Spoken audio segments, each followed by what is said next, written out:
About healthy growth in the age of uncertainty. And unfortunately, I think this is actually more relevant now than when we originally submitted the session proposal. 2025 has been a whirlwind of a year, to put it mildly. Lots of anxiety, fear, lots to react to. So this is just some time and space for us all to take a deep breath together. And really think about some ways that we can escape this exhausting reactivity track and pursue healthy growth. My name is Carola Taylor. I am a co-owner and the Director of Marketing and Impact at PixelSpoke. If you aren't familiar with us, we are an employee-owned cooperative and we design websites for credit unions. But I know earlier we were talking about, what's your why? Our why is really promoting the cooperative economy by elevating the digital presence of our clients. And speaking of our clients, I bribed three into joining me today. I'm really excited that everyone said yes. I will let you all introduce yourselves, but I also want to point out, so we work with these folks on their websites. We also do a monthly podcast called The Remarkable Credit Union that I co-host. And I realized, and this wasn't intentional, but all three of you have joined us on our podcast. I think Steve maybe twice, so lots of great insights to share today. I will let you all introduce yourselves. We can start with you, Steve. Sure. Good afternoon, everybody. I'm Steve Pagelstegger. I'm the Chief Innovation Officer at Point West Credit Union in Portland, Oregon.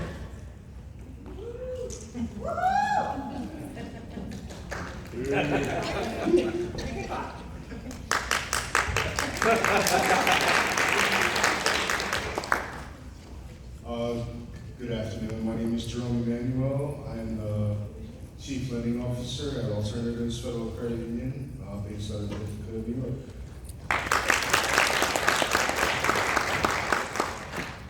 Good afternoon. Terry Michelson, CEO of Clean Energy Credit Union out of Englewood, Colorado.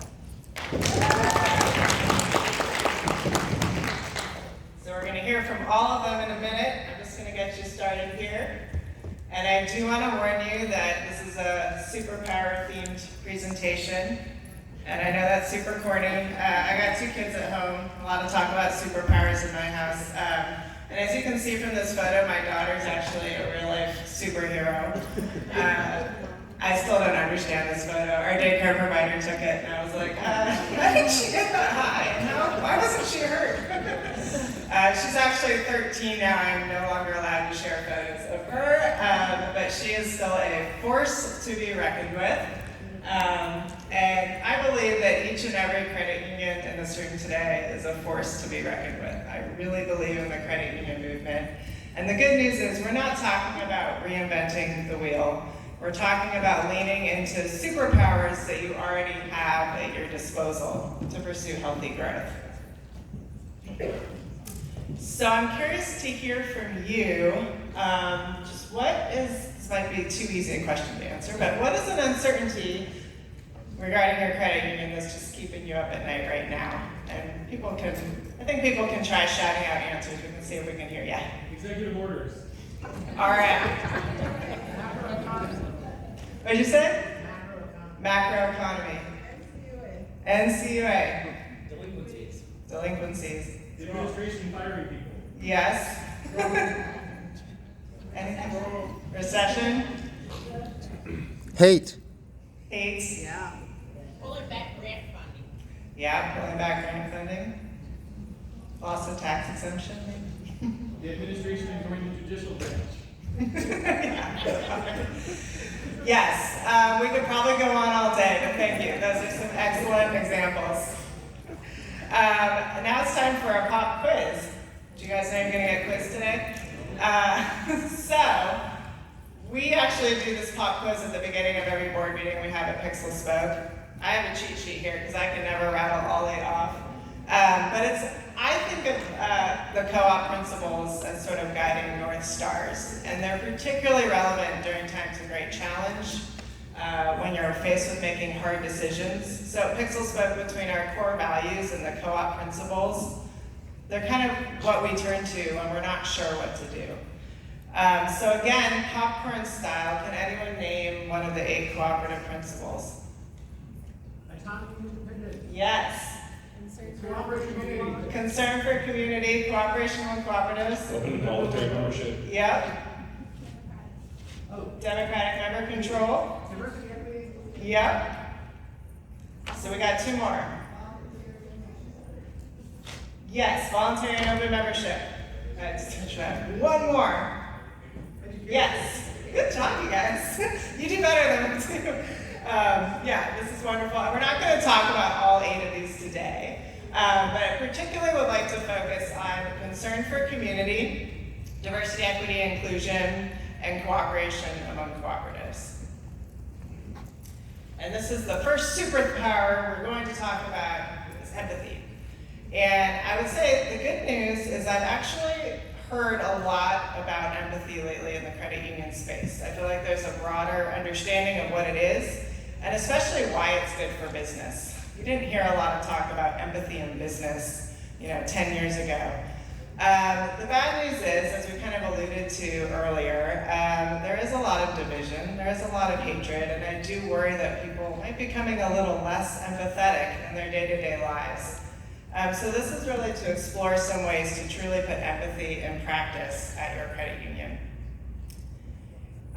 Do we have any marketers in the audience today? What about shadow? Sure. I mean, you're all marketers. I'm sure some of you can know what these are. They are personas, a very common part of any marketing strategy, not specific to credit unions. We use them at Pixel Spoke. I think they're very helpful for kind of identifying different shared challenges and needs among certain demographics that are in your target market. We usually create these during phase 1 of our website redesign processes. And they're a tool in the toolbox, but I actually think that these do not go far enough. And I actually think there's a danger in focusing too heavily on demographics when it comes to understanding your members. So in that spirit, this is one of the 3 missions we're going to give you today, is how can you go beyond demographics to truly understand your members. And I'm going to turn it over to my co-presenters in just a minute, but I did want to talk about 2 things real quick. One is the United for Alice program. Can I get a show of hands if people are familiar with this program? Oh, good, okay. I've asked this question at other conferences and like 2 people raised their hands. I figured there might be more awareness in this room. But for folks who are not familiar with ALICE, it's a program of the United Way. And it is about advocating for a group of people who meet the ALICE criteria, which is asset limited, income constrained, and employed. So these are people who are working, but they're just not quite making enough every month to make ends meet. There's a lot of really great state and county data if you go to unitedforalice.org. I looked it up. I live in Multnomah County, Portland, Oregon, and Steve is also in Portland. I was totally shocked by what I found. So I have certain assumptions that I make about the people in my city. On the ALICE website, I found that 34% of households qualify as ALICE. So that's 1 in 3. You add that to the percentage of people who are at or below the federal poverty level, and it's almost 50%. So almost 1 in 2 households in my county are not regularly making enough money to make ends meet. Now, why does this matter? I have put together a lot of financial education pages for credit unions, kind of worked on their marketing their financial education programs. I believe in financial education. I wish I had more of it in my 20s. But I also think it's really important that you understand who you're serving when you're creating your financial education programs, because there's a lot of advice out there about, hey, you should be like saving 3 to 6 months of income for an emergency savings fund. Now, if you're giving that advice to someone who's trying to make a decision about whether to pay like their utility bill or their phone bill that month, it's not very helpful. Also, kind of insulting. So I think it's really important that we know the people who we're serving and we can tailor our product mix and our approach to financial education accordingly. Now, there's a lot of great data on the site, but not all states and counties are represented there. And sometimes even if there is data for your region, it might not exactly reflect your membership.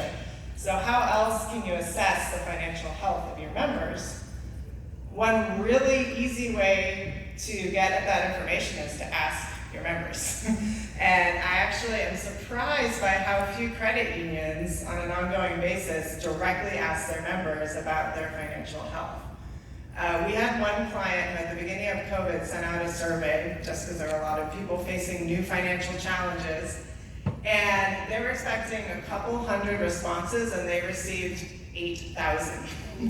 So obviously a lot of work on their end to sift through those responses, but what it shows is people want to talk about their finances, they want to talk about the challenges they're facing, they want to share that information.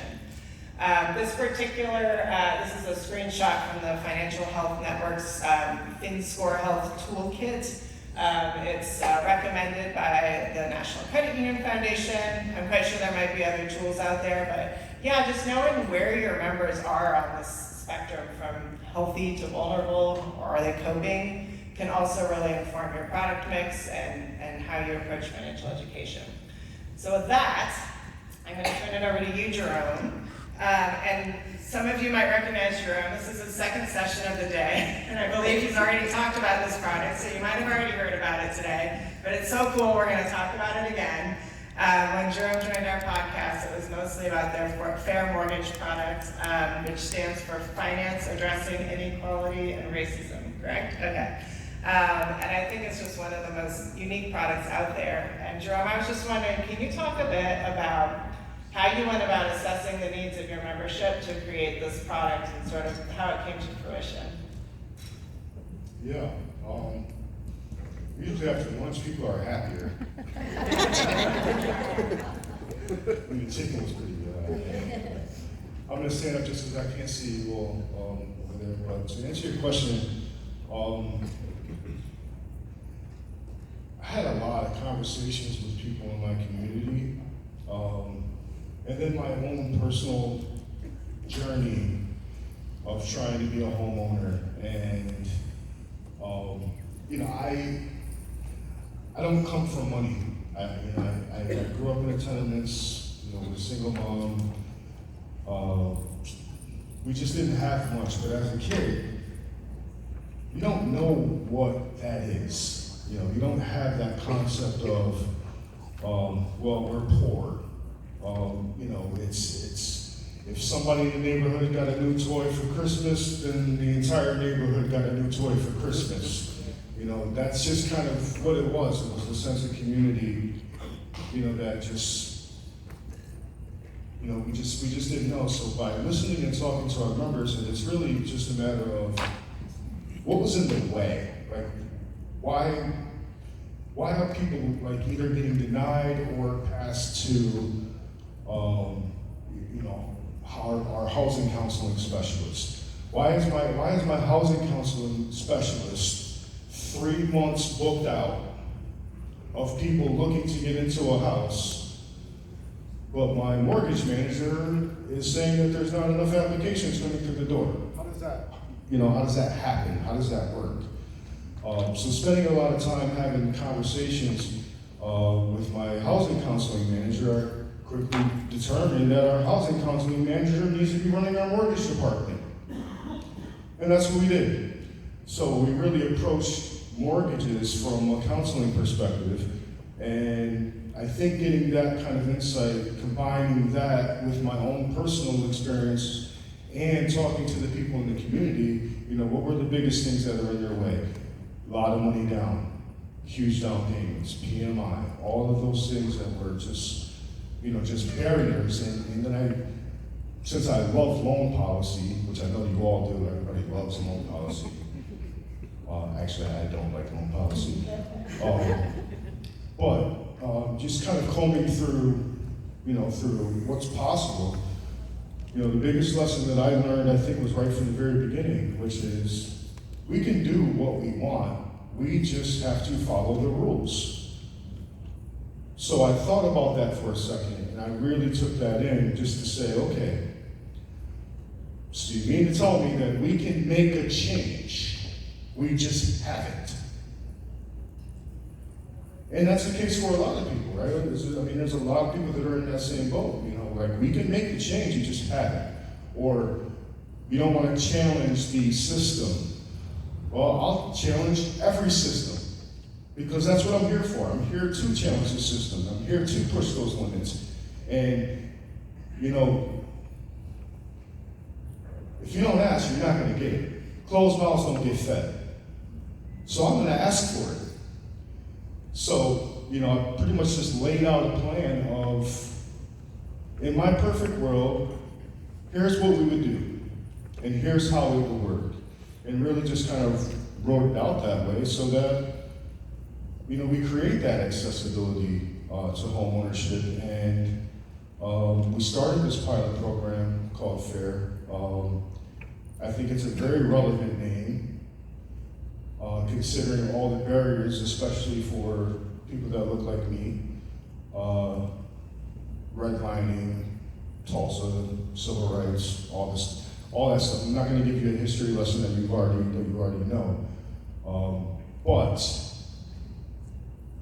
the barriers were significantly higher for people in low-income communities and people that actually wanted to own a home but just never thought that it was possible. They're just going to rent for the rest of their lives.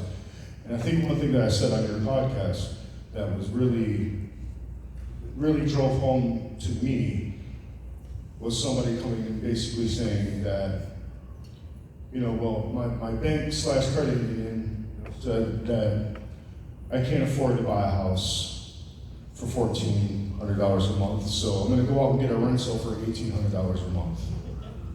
Does that make sense? Because that's what happens. That's what's going to happen. Food, water, shelter. These are things that it's necessary. You need a place to live. So if we're not going to help people get into that place to live, who's going to help them, right? Or are they just on their own?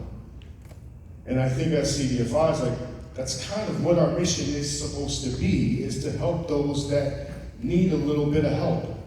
Not a handout, a hand up. So giving people more of that hand up, the financial counseling, housing counseling, but the opportunity to say that there's something that exists and there's something that you can look forward to that doesn't point to you 3, 4, 5 years down the road, that can be accessible to you within 6 months to a year, if you follow the plan. Or maybe you're eligible right now and just don't know it because you're too afraid to apply in the first place. So that's the general thought that kind of went behind it. I hope that answers most of the question without completely diving into the program, but. Absolutely, thank you so much, Jerome. What I love about this is that you listened to what the barriers are and created a product to remove those barriers and then sort of made it fit the regulations instead of letting the regulations drive the creation of the product. I love that. Great. Well, switching gears a little bit, Steve, I wanted to talk about Point West Declaration of Beliefs. This is one of my favorite pages on your website. And I know Point West has been on a journey lately to, you realize there was this growing immigrant community in Portland, Oregon that did not have its financial needs met, and you've really been, this has not just been a business opportunity for you. You've approached this with so much authenticity to really figure out how to meet the needs of this population and in a way that abides by these beliefs that you lay out in your declarations. So can you just tell us a little bit about that journey? Yeah, you bet. So the genesis of this declaration actually started in Dallas at the Inclusive Conference in 2016. We were building out our new website with Pixel Spoke and kind of reeling from the election. And this is why Pixel Spoke is, to me, one of the most authentic and caring organizations to work with on this stuff. Because you look at them and say, oh, they're a website company, right? But they really did take the time to know who Point West was. And so they came to us and said, we want to do something with you guys. We know you're frustrated, you're angry, you're scared.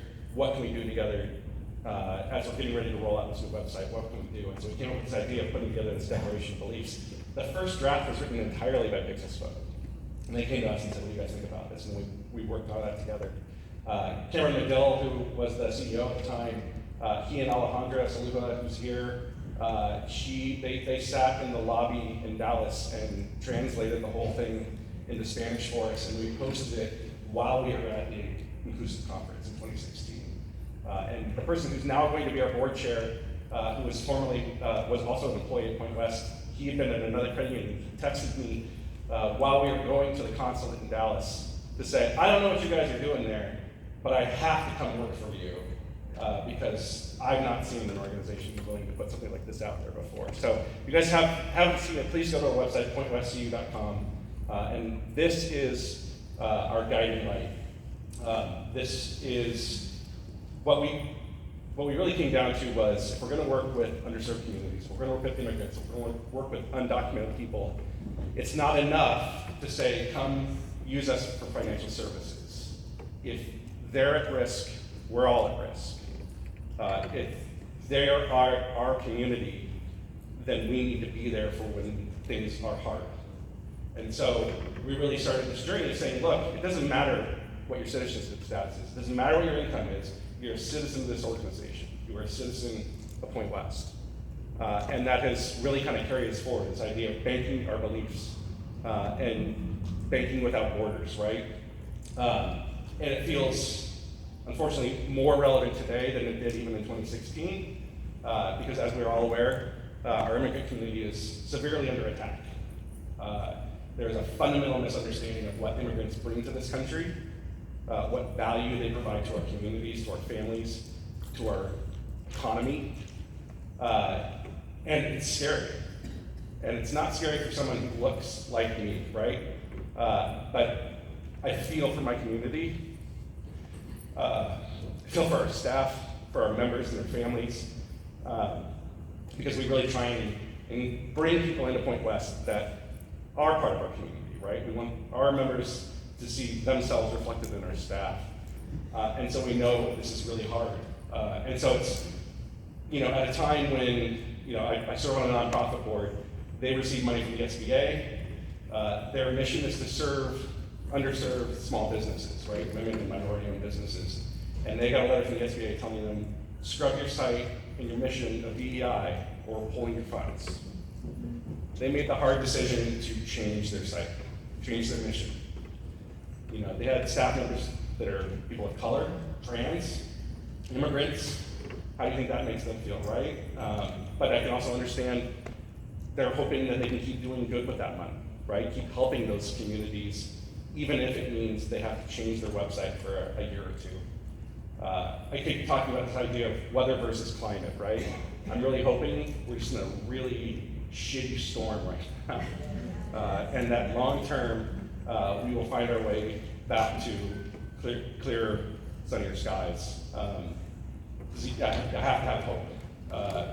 But for Point West to be able to say, look, we're a federally regulated financial institution, we're a CDFI certified with the US Treasury, and it doesn't matter if we don't stand up and say who we are and what's important to us and our members, then we are doing the wrong thing. So going back out this year with our Declaration of Beliefs, kind of reinforcing to everyone nothing has changed. This organization still stands with you. This organization is still doing the work alongside you. We will not abandon you. We will not change who we are or how we do business. Felt like at a time when so much feels outside of our control, to have something that we can control and be there and do the work felt meaningful. It still does. So I hope that kind of gives the answer, but and I'm again grateful to Pixel Spoke because that's just so unheard of to me. I was so genuinely shocked and surprised at the time when they came forward and said, let's do this together. And it's been one of the most meaningful things as an organization that I feel like we've put together and used as this foundation of who we are as an organization. So thank you again. Thank you, Steve.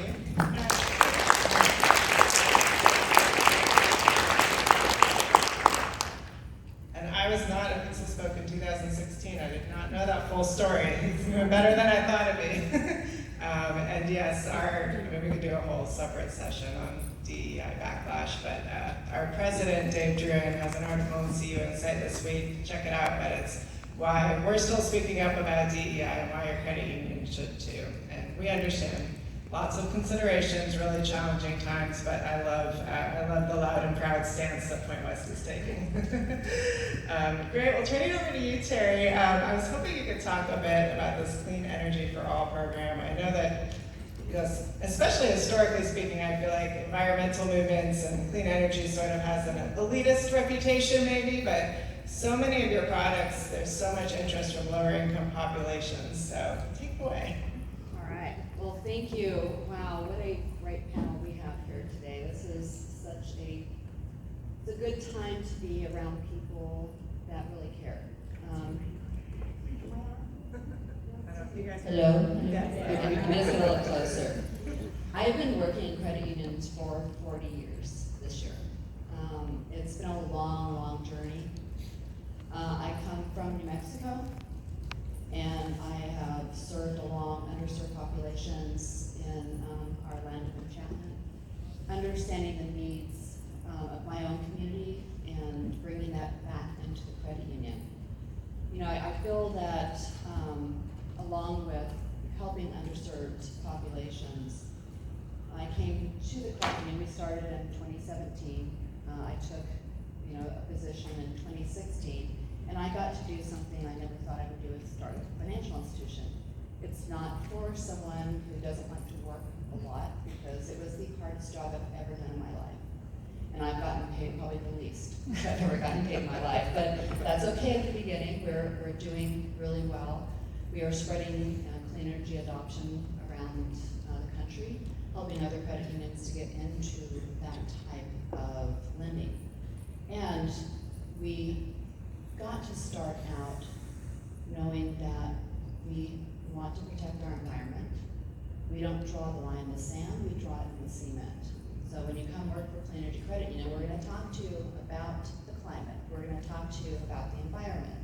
The other thing we got to do is start a special loan program to help people that are suffering energy burdens to be able to afford clean energy, to be able to put insulation in their homes, to be able to put new HVAC systems in. It's not all about solar. When someone is wanting to put a new water heater in, it's not usually going to be when, I'm thinking about putting a new water heater in. It's just, I came home one time and I opened my garage door and water flooded out. That's when I know I needed a new water heater, because my water heater leaked all over my garage, and I had a waterfall and had to replace a bunch of my house. So that's when I needed it. Do I go to my credit union to do it? I worked at a credit union. The first thing I thought was, I need to go to Home Depot. I need to go there, I need to get a credit card, and I need to get my water heater right now. I wasn't thinking ahead. I was thinking with panic of getting this fixed. So we really want to begin educating our members on where to go, or help them refinance that credit card after they've got to go out and get that water heater at the last minute, or a new HVAC system, or if you've ever lived in a house with single panel windows, and you can feel that cold air coming in the winter.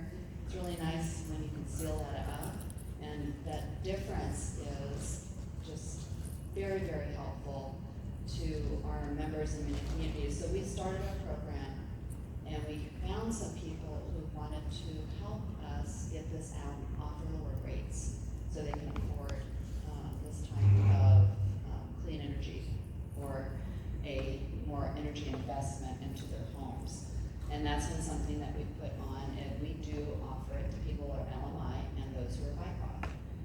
And we understand that at some point we may be challenged because of this, because we've already been, we did have a team of lawyers who worked on this program with us, and they've come back to us once and said, you're gonna have to be careful. Once you take the funds, the federal funds, it might be something you have to look at. So it's just something to be, and that shouldn't be the world we live in. We should be able to go out and help people in communities that need the most help. That's what credit unions are built for. And the fact that we're in this environment right now is very fearful, and it's scary. So we understand where everyone is right now and what we need to think of, but we're gonna stand by it, and you might see us in court one day. That's okay, it's gonna happen. Thank you, Terry, and I can certainly relate to the single pane windows. I grew up in California, went to school in New England. The first gas bill I got in December, I was like, I think you made a mistake on my gas bill. It's $700. I was making $5 an hour at the campus pizza place. So we learned how to put saran wrap on windows and add some extra insulation there. All right, I do want to hear from you all. In the interest of time, I'm going to keep going, but I'm hoping we'll have some time at the end to hear from you about initiatives at your credit unions or any questions for folks. But let's go ahead to our second superpower, which is personal touch. There we go. Personal touch. I think historically this is an area where credit unions really shine. It's kind of a hallmark of the credit union movement. Although I would say increasingly, I think it's a more underutilized superpower. There's a lot that's going on in the digital space. I actually created this graphic a while ago. I think I need to recreate it and make AI like 5 times bigger in the middle there. That's all I ever hear about at credit union marketing conferences. I have to say it's really nice to be at a conference that's not talking about AI the entire time. But that said, obviously, I support digitizing products and services. I work for a company that's about elevating your digital presence. I think, during the pandemic, it was really critical that you were digitizing products and services. From a member standpoint, it just offers more access, and that's absolutely not a bad thing. I do think the risk, as we become more and more digital, is just that we, risk losing that personal touch. So the mission here is how can you preserve your personal touch in the digital age? And I would say, going back to the co-op principles, empathy, I think, was really about concern for community and DEI. This one, I also think, speaks most directly to DEI, but particularly the inclusion piece. When I think of DEI, I think of a table, and the first question is, are there people from all different backgrounds and walks of life sitting at the table? That's diversity. And then the next question is, do they all feel empowered to speak up and feel heard? Do they have access to the same opportunities? That's equity. The inclusion piece is, do they feel at home? Do they feel like they belong at this table? Do they feel welcome? So I think that's the real question that we should be asking ourselves today. And I'm going to just start by ranting against stock photos. I could do this for hours, so I will try to keep it short. These photos probably look familiar to most of you. I have seen versions of them on credit union and banking sites all over the place. You got the way too happy retired couple on the beach. You got the way too happy new homeowners in their cardboard boxes. Got the manicured nails lady checking her account balance. Way too happy new car owner, convertible and sunglasses. And listen, no judgment. At Pixel Spoke, we have been responsible for propagating these images. I actually put together an auto loans page for a client, was driving and passed a billboard that used the exact same stock photo that I just put on the page. It was for an insurance company. So I think, reason number one to be careful with stock photos, credit unions already struggle with differentiation. These only further the risk of someone confusing your credit union with another company. And stock photo models tend to look generic. They're getting better, but so many do not look like my friends or my family or my community. We're going to talk a little bit about what we can do instead. Just remembering my notes here. Bear with me. Yeah, I just wanted to acknowledge a challenge I know is that financial products don't necessarily lend themselves to great imagery, right? You're not selling like tantalizing food products or fuzzy sweaters or cool retail products. So the big question is if you're going to include images on your website or in your campaigns, how do you make them relevant to your members? I feel like the images are often an afterthought when we're putting together our website. It's not something the client is thinking really proactively about, but the truth is we live in a really visual culture and the imagery should not be an afterthought. So we're going to return to this in a bit, but I did just want to talk first about moments of magic, and after railing against stock photos, here's a slide with a bunch of cheesy stock photos. I know they come in handy. what is a moment of magic? I love this phrase. It refers to an opportunity that a credit union has to have a conversation with a member about deepening their relationship with the credit union. It's usually tied to a major life milestone. These don't come along too often. As you can see, maybe graduating from school, getting a new car, having a baby, moving into a home. And I remember having a conversation with Kristen Harrison. She works at a sister agency of ours, What Strategies. And she was talking about, she has triplets, God help her. And she was talking about how when her triplets were approaching their senior year of high school, her credit union should have been hitting her over the head at every opportunity with options to help her finance college education for 3 kids at one time. But they didn't do anything. So either they didn't know that she had triplets in high school, or they did, but they didn't really leverage that opportunity. And granted, this is very hard to do at scale. You're not going to know, every single life detail of all your members, but it really harkens back to that empathy superpower and really listening, and then sharing that information. If a teller finds out that there's a member with a big milestone coming up, can they tell the relevant loan officer? This isn't about, cheesy marketing. When you talk personalization, this isn't retargeted ads. This is like, hey, we know you have this thing, and we think we have something that can help you with this thing you have coming up in your life. All right, now I want to turn it over. We'll start with you, Steve, of Point West. So Point West has redesigned maybe 2.5 websites with us. You did a refresh in there somewhere. But this is their most recent iteration of their website. It's one of my favorite websites. And Steve, the photography on here is so unique. It immediately makes the website look different from any other credit union website. And to feature your real members and their stories. So can you talk a little bit about the strategy and also how you're leveraging your member stories? Yeah, you bet. I mean, lest we forget, we are member-owned organizations, right? And the people are what make all of it possible. So why not highlight the real people that make up our cooperative, right? So we have a 0 tolerance for stock photos at Point West. And again, this came out of collaboration with Pixelspoke. At the time, we were trying to figure out how do we, because pre-Pixelspoke, our site used mostly architecture and natural photography from around the Portland metro area, because that's where we are. It was all custom photos, no stock photography, but it really didn't, again, it's like this idea of how do you get people to know what your brand is and what you do through imagery. As a credit union, it's hard, right? And it was just the simplest thing. It's like, we'll just invite our members to come take photos, share their stories, and that's what we'll do. So we've been doing this now for almost a little over 10 years, I think. And so we invite our members in on Member Appreciation Day. I have a friend who I've had since college that's a photographer. She comes in, she's fantastic, she works with her members.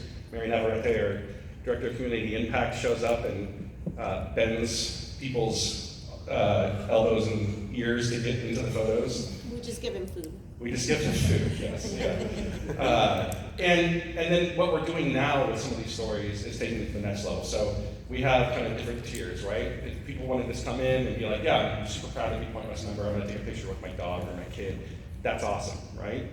The next level is we want them to feel comfortable sharing their journey with Point West and what being a member of Point West means to them, and that's what you're seeing some of here. And now the next level we're going to is actually telling deeper stories about some of these members. So we just finished, last week? We have member Jose, who we did a video with. Jose has been a member for how long now? 8 years. 8 years. Been well. And truly believes that Point West has changed his life. And in fact, he just wrote a book about how immigrants can be successful entrepreneurs. And he gives so much credit to Point West for his journey on that in the book. So we are telling his story in the hopes that his story inspires others to take control of their financial wellness and be a part of what we do. And if this is just the start, we really want to do more and more of this and get away from more of the kind of traditional marketing and advertising and really just talk about what our members are doing and how amazing they are. Because it not only gives hope to those out there who feel less of it, but it also inspires us, right? I mean, I've trained 4 BSA officers in the last 5 years. 4. It is mind-numbing. I have just finished 3 audits this year. I have another audit that starts in a week. Some of this stuff is not sexy or glamorous, but when I'm reminded of the people that we do it for, we get to work alongside, and the reason we do it makes it all worthwhile, right? Because it is the unsexy side of a very important and impactful work the each day. So it is one of the highlights of my year when we get to do this and see just like the sheer number of people who show up, the number of people who are willing to share their stories, and that feel proud to be a member of our organization. So I can't imagine us doing anything else. I think this is what we do for time immemorial. I love it, Steve, and I just feel like this is some of the most low-hanging fruit here. It's a really tactical, practical thing you can do. I think a photo shoot sounds overwhelming, but I love how you combine it with an event that you're doing anyway, and it seems like people are really excited to have their photos taken.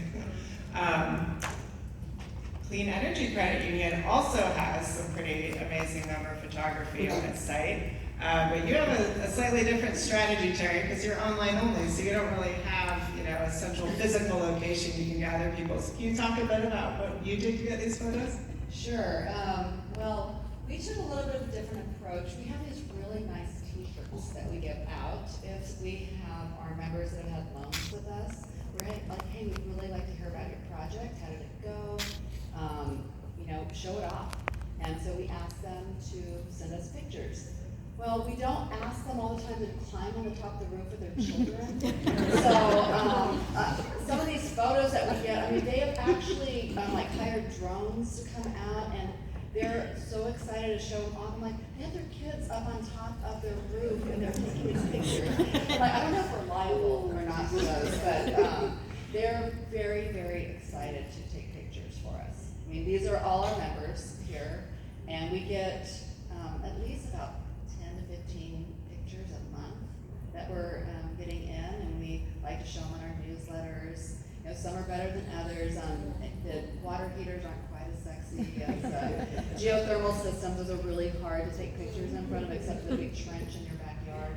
But we've really asked them, hey, come on out, send your picture. We'll send you a T-shirt, maybe a water bottle if you're lucky. You never know. It's going to happen. But we've been really grateful for our members and trying to connect with them in a way that we don't get to see them all the time, but we get to talk to them on the phone. We get to share their pictures, and our next phase will be asking them, how much was your energy savings? Hey, it's been a couple years since you got your solar loan, or you just put your windows in. Are you noticing the savings? What has that meant to you? So really, getting that storytelling a little bit more about what we're doing to help them, and if it's turned out the way they thought it was going to.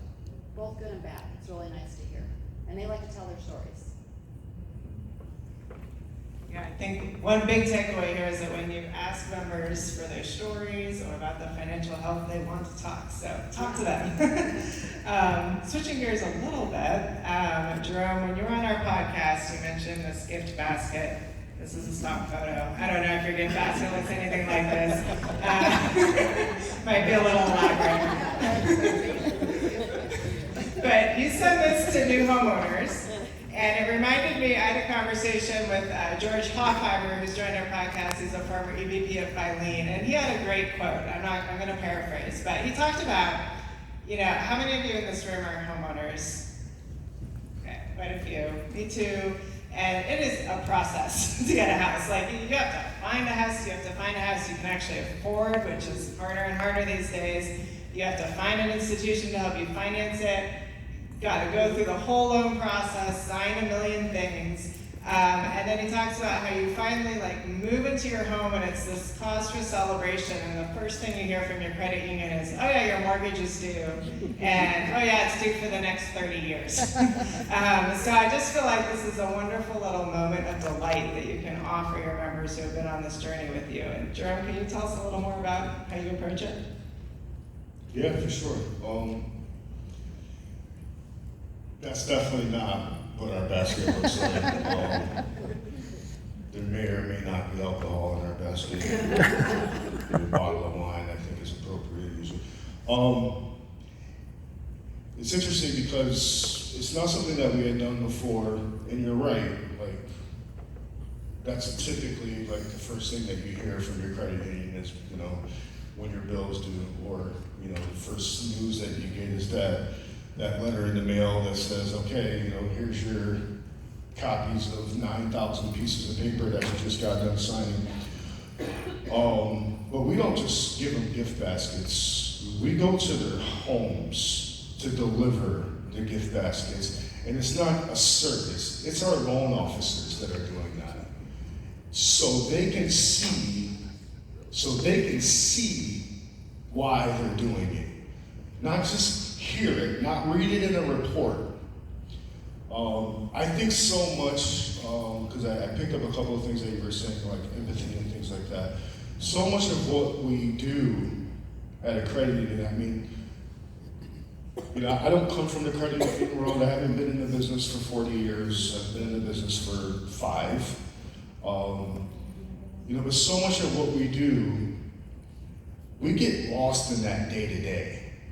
We all do. I mean, people can shake their heads and say, no, I don't get lost in the day to day. You're lying. Yes, you do. We all do. And there's a reason for that. Like, we have to be focused. We have to keep that level of intensity. There's a job that has to be done that's attached to another job that's attached to the end goal, which is there, right? Or the end goal, which is, you know, I just got a brand new job. Congratulations on getting your brand new job, but I need to ride to work. My credit score is terrible. Well, first, congratulations on your new job. Now let me tell you how I can help you get that car so that you can get to work every day. And then let's bring them in, start talking about counseling and what we're going to be able to do to help them in their life getting forward so that they end up getting one of those, if that's what they want to do. Not everybody wants to be a homeowner, I understand that. But for the ones that do, I think that it's a very valuable thing for us to be able to get out there, go to people where they're at, right? We talk about that, we hear that. Well, we need to go to people where they are. But a lot of us, and sometimes we're even guilty of that too. Like, I'm not going to omit myself from that. You know, sometimes we're guilty of that too. Like, we say, like, you know, we really need to go to where people are. All right, well, you know where we are from 9 to 5? We're at the credit union, working. You know where our members are from 9 to 5? Also working. So where are they? How do we get to people to where they're at if they're doing the same thing that we're doing? Guess what? They're not there. So when do we deliver the baskets? When they're not working. And then have homeownership classes when they're not working. And that includes the weekends. And when I did counseling, when that was my role, I was available on Saturdays. I was available Sunday till 6 o'clock at night because that's where the people were. So I think a lot of the idea goes probably a little bit farther beyond than just the gift basket. It's connecting with the member, but it's also connecting our staff with, you know what? I did this, and you know what they see, the feedback that I get from my team is, oh my God, Jerome, I delivered this gift basket. They were crying, full face crying. Thank you so much. I never thought that this day was ever going to happen, and you did that for me. And you know what? For all of you out there, nobody can take that away from you. I still get tears in my eyes for a mortgage product that I wrote that I know somebody who have not been able to get into a house is in a house now. Even if they haven't seen who I am, it still means something to me. That I know that I made a difference in somebody's life and that I matter to them. And that our loan officers matter to them as well. So I don't mean to be all passionate. I'm trying to have everybody here crying. However, I truly believe in the work that we do, and if you can get out there and go to people where they are And maybe eventually bring them a basket, bring them something, you know, other than, here's the bill. It just, the stories that you're gonna get from that, the feeling that you're gonna get from that, you'll never be able to get rid of it, I promise you. When somebody's crying, telling you how much that you've made an impact in your life, they can't take that away from you. And you gotta give it to them for getting to that point, because that is a lifetime milestone, and you pass it down from generation to generation. I was 39 years old when I got my house. My daughter's 24 years old, and she's in a house. She is a homeowner, based on the information that I learned along the way to be able to say, listen, Lena, this is how you do it. She got that at 24. Thank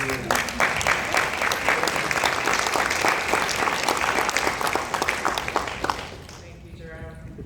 I know what all you guys are gonna talk about. I'm still getting a little emotional over here, but I love especially what you said about this gift basket is meaningful for the member, but also for the loan officer to really, truly see the impact of the work that they're doing and, you know, get out of that office grind.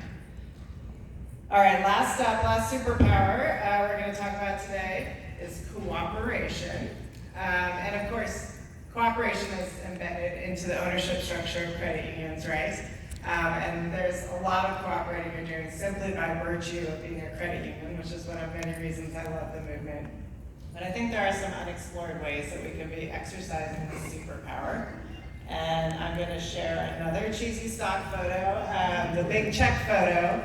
And this is a photo of some version of this photo I see on so many credit union community giving pages and social feeds. And listen, I worked in nonprofits for 20 years before Hamilton Pixel spoke. There is nothing wrong with a big check. You can give nonprofits big checks, you can give them small checks. They appreciate everything they can get. So there's nothing wrong. But the mission here is to think about how can you foster non-transactional partnerships that really go beyond the big check? Maybe it starts with a big check, but like actually going in and truly understanding the needs of the communities and the nonprofits that already have boots on the ground. What else can you be doing and how can you be partnering with them? And maybe not just nonprofits either. So this obviously ties to the cooperation among cooperatives, co-op principle, and I would say concern for the community. You all are doing such cool work with partnerships. I'm gonna turn it right over to you. We can start with you, Steve. Credit union partnerships. And I'm sure everyone in this room is cooperating with some other credit union in some form or fashion. You're a very collaborative movement. And you feel free to, I'm sure you have a lot of partnerships, so feel free to talk about anything, but I just wanted to call out the Northwest Juntos Avanzamos Roundtable. I went a couple years ago. I had COVID last year. I was all signed up and couldn't go, but I was just so struck by the collaboration between a bunch of credit unions who, there's a lot of overlap in the markets they serve, and particularly who are all kind of looking to serve the Spanish-speaking immigrant market. So Steve, what has Point West gained from collaborating with other local credit unions? Thank you, Carla. And somewhere I'm there. My beard was a little longer back then. We can't do this alone. And not only can't we do this alone, I don't want to do it alone. I think when we work together, it pays dividends to everybody, right? So shout out to our friends from Unitas, Community Credit Union in the room. This Juntos Avanzamos Roundtable was their baby. Brought together credit unions, thought leaders from across the Northwest to talk about how we can work together collaboratively for our immigrant community. And so excited that we keep pushing that forward, doing that work. So, you know, whether it's Juntos Avanzamos, our Financial Empowerment Collaborative, which is a cooperation with 5 credit unions working with the Urban League of Portland to bring financial wellness and access to our Black community. Whether it's our ITIN mortgage program, which Point West does not originate for its mortgages at all, but we work with a credit union, Consolidated Community Credit Union, that does. They originate those loans on our behalf. They worked hand in hand with us to develop an in-house ITIN lending product, and their team does all of the origination for that, so we can put those into our portfolio and service those. So once again, it would not be possible for Point West to do that on its own. And I think I could go on. We have very little time left, but I just want to say, I'm sure all of you have that kind of story, right? Working together with credit unions in your area. For those, I've seen several people in the room that I've talked to about ITIN lending. It's one of my huge passions. I love it dearly. And if anyone ever wants to talk about ITIN lending or how to do it better or do it at their own organization, please reach out, because we don't need to do this on our own. We don't need to reinvent the wheel. We have this amazing opportunity as cooperatives to work together for the betterment of everyone's communities. And if we aren't willing to share, if we put barriers, if we think of each other as competitors rather than compatriots, we miss so much. So just thank you for doing the work out there and really living up to those cooperative principles, because it's what makes us different. Thank you. Compatriots instead of competitors, I love it. All right, Terry, I'd love if you could talk a bit about co-op partnerships. I think this is a hugely underutilized opportunity because there are other co-ops out there, not just member-owned or consumer-owned co-ops. Obviously, Pixel Spoke are employee-owned.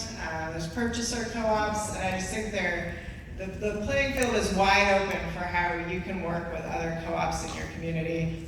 Fun story, so Namaste Solar was really a driving force behind the creation of Clean Energy Credit Union. They also inspired Pixel Spoke to become an employee-owned co-op. But you don't just work, you work with lots of different energy co-ops. So could you talk a little bit about those partnerships? Yeah, really, we did start with Namaste. Our board chair is part of the Namaste co-op. So that was like, I've worked in co-ops my entire life almost, and it just fits really well. We also have partnered through Namaste into other co-ops, such as Amicus, and then other co-ops throughout the country that are also in the solar or some type of green lending area. And those opportunities brought us other opportunities, such as working with Boulder County and working with Bloomington, the city of Bloomington. So it kind of just, it's like sparks something. People that are in co-ops just continue to want to work with other co-ops. And it is just a good place to be in. And Blake Jones, if you ever look him up, he has done, I think, like 4 or 5 different co-ops he's created. And he is just a believer in how, and that's what credit unions are about, is those cooperative principles and how we go about our daily lives and how we work together. I will say, starting a brand new financial institution, if it wasn't for other credit unions out there, we wouldn't be here. Because we begged, borrowed, and stole. We had credit unions whose employees were working with us for a while for free. You guys lend us your policies. We help other people. You call us. We're lending things out. We're helping on panels. We're doing whatever we need to do to make each other stronger. And that is a difference between credit unions and co-ops and other entities, is that we come together and we help each other up. I mean, that's really what we're here for. Thanks, Terry. It's people helping people, co-ops helping co-ops. Great. And then lastly, so when I think about partnerships, my mind often goes to community giving, philanthropy, but there are so many ways you can actually partner over products. And Jerome, I'd love if you could talk a bit about this Transaction Financial Empowerment Program. Very clever name, I'll let you explain that. And that is in partnership with Planned Parenthood of Greater New York. So can you talk a little bit about how that came about? Yeah, absolutely.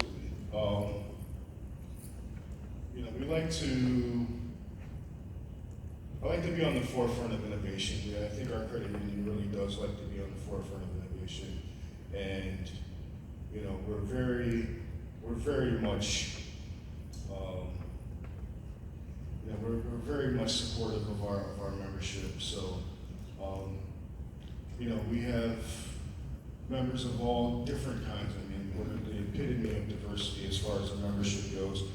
And so, you know, if, you know, I mean, surgeries in general for you know, people in the LGBTQ community, they're expensive.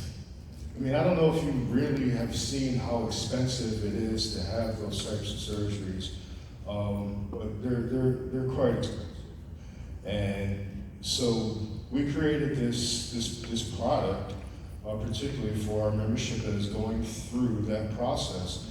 So kind of look at it like home equity versus a HELOC, right? So we can either give you the money all at once or do it through stages, and we can do it that way as well. The only thing that we need is a referral from Planned Parenthood, which is our community partner, and then we help push that process forward. And you know, I mean, aside from that, I mean, just the representation when you walk into an alternatives branch, you know, we have flags and posters and signs of all the people that we support, which is everybody that we support, and we're not shy about that. You know, you may see a rainbow flag, you may see a Black Lives Matter flag. There might be some people that don't like that don't want to be a member with us. That's okay, but this is who we are, and I'm okay with that.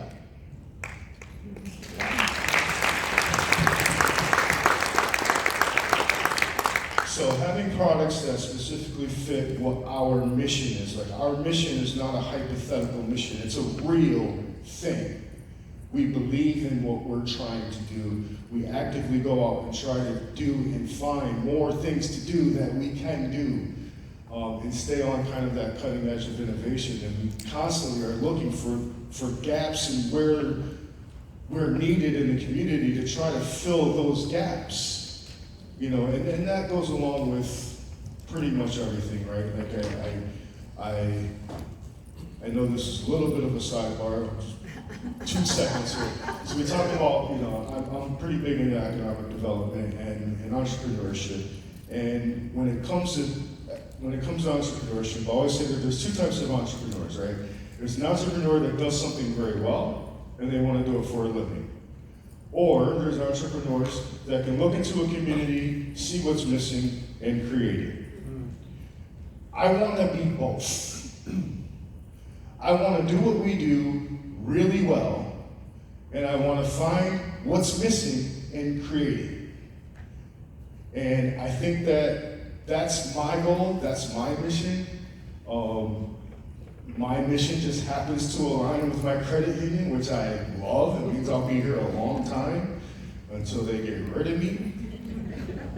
Grab my card just in case they get rid of me. You know, so, but I think that that's what we exist for. We exist to, you know, to be there for people when they need us the most. And, you know, this is just an example of that. Thank you, Jeremy. And one thing I just want to point out is none of the credit unions represented on stage are huge asset-sized credit unions. Like, you said mid-size, would you guys say? Small? I don't know. Yeah, small. So I actually find, no shade to larger credit unions, it's great to have a diversity of asset sizes, but I often find that some of the smaller credit unions who really are listening, they're really close to their communities, have a really good idea of what their needs are, and are doing some really innovative work. It might not be the flashy, fancy digital stuff, but it's innovation that is having a direct impact on the community. We actually stopped using the word small credit union, and we're a high impact credit union. Oh, I love that. Feel free to borrow. Great, well, we do have 10 minutes, and I'd love to hear from you. Please, if you'd like to continue the conversation via email, feel free to follow up with any of us, but is there anyone in the audience who either has a question or would like to share an initiative from their credit union that speaks to one of these superpowers we talked about today? I just have a comment. I might not be named about it, but I was really interested and loved the Declaration of Hope. Right? I think that's empowering and it's bold and it's courageous and I love it. I too are a small credit union. Thank you. And I will say, I get that there's some change in language that maybe he's making from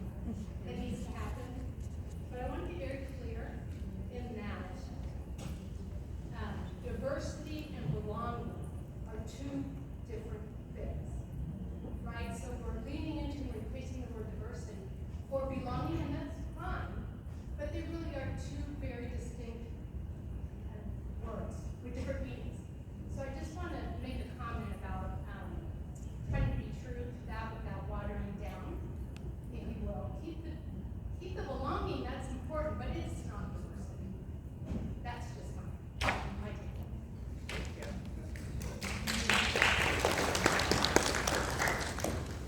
I'm putting back here. Anyone else?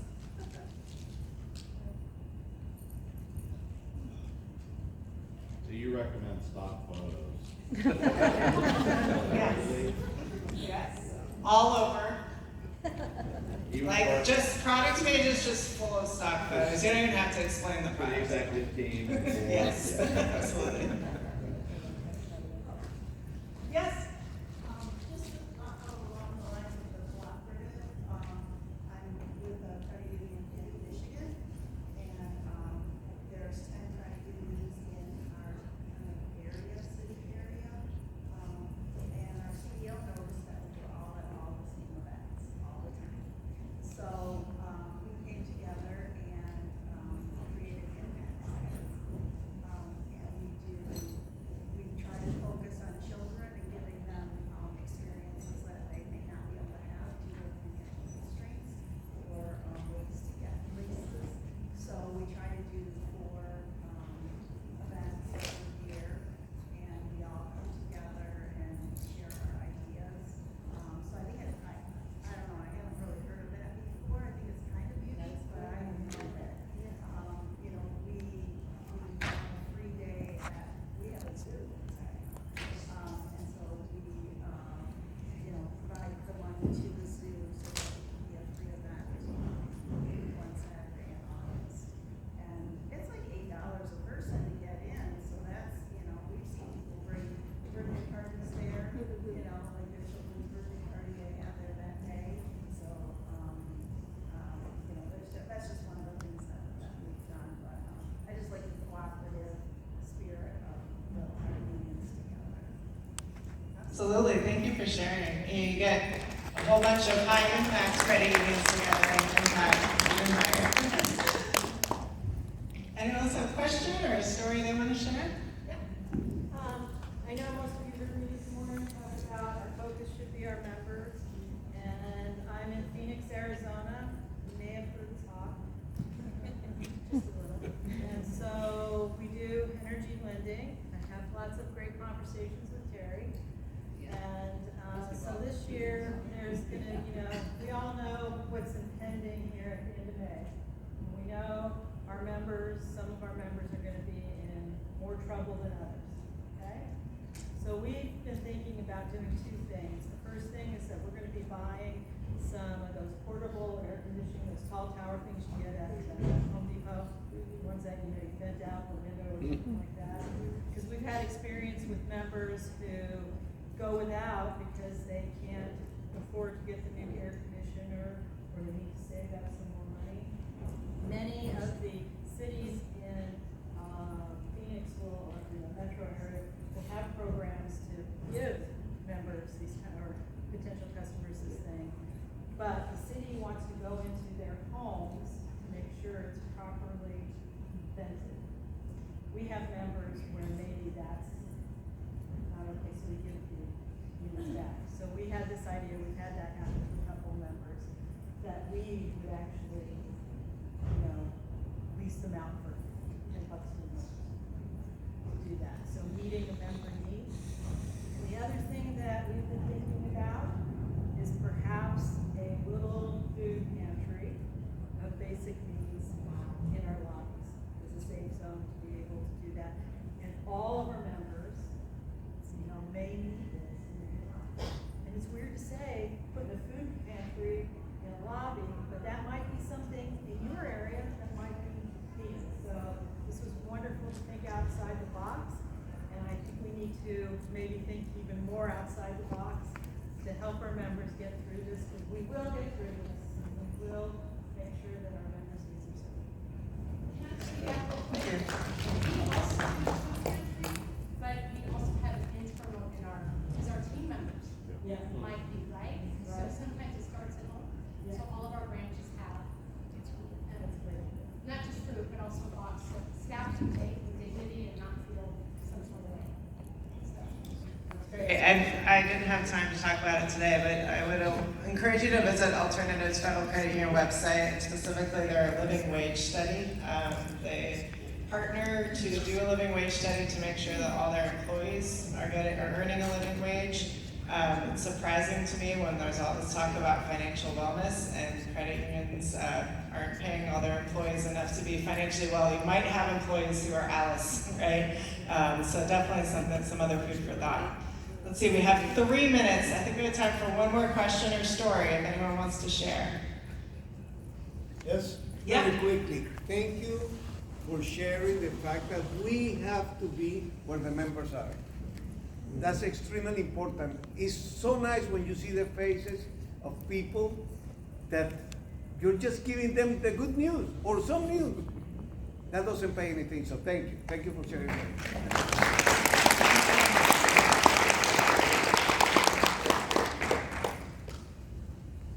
All right, well, thank you again to my co-presenters for sharing such inspiring stories. Thank you for attending, and we can probably hang out for a little while if anyone wants to chat further. Thanks so much.